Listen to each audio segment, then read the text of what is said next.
వరంగల్లో railway coach factory సోనియమ్మ మనకిస్తే నరేంద్ర మోడీ గాడిద గుడ్డిచ్చిండు మనకు.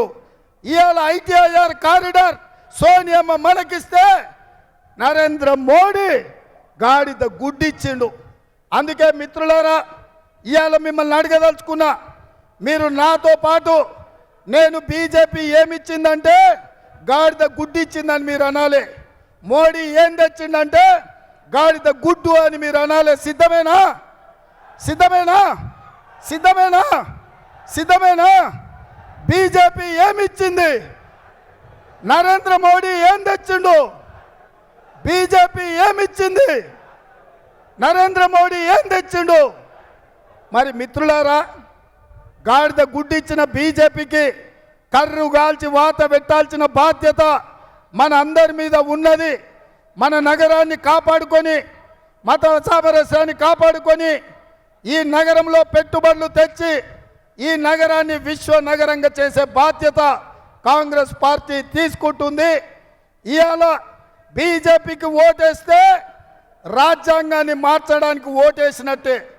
బీజేపీకి ఓటేస్తే ఎస్సీ ఎస్టీ బీసీ రిజర్వేషన్లను రద్దు చేసినట్టే.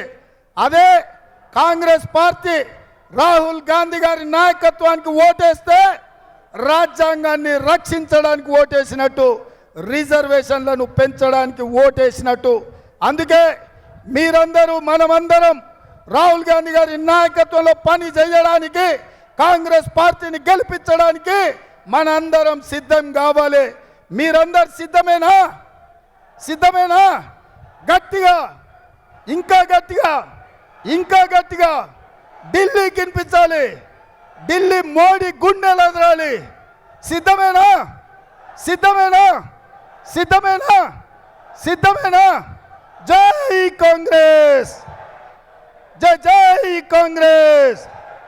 హస్తం గుర్తుకే, హస్తం గుర్తుకే.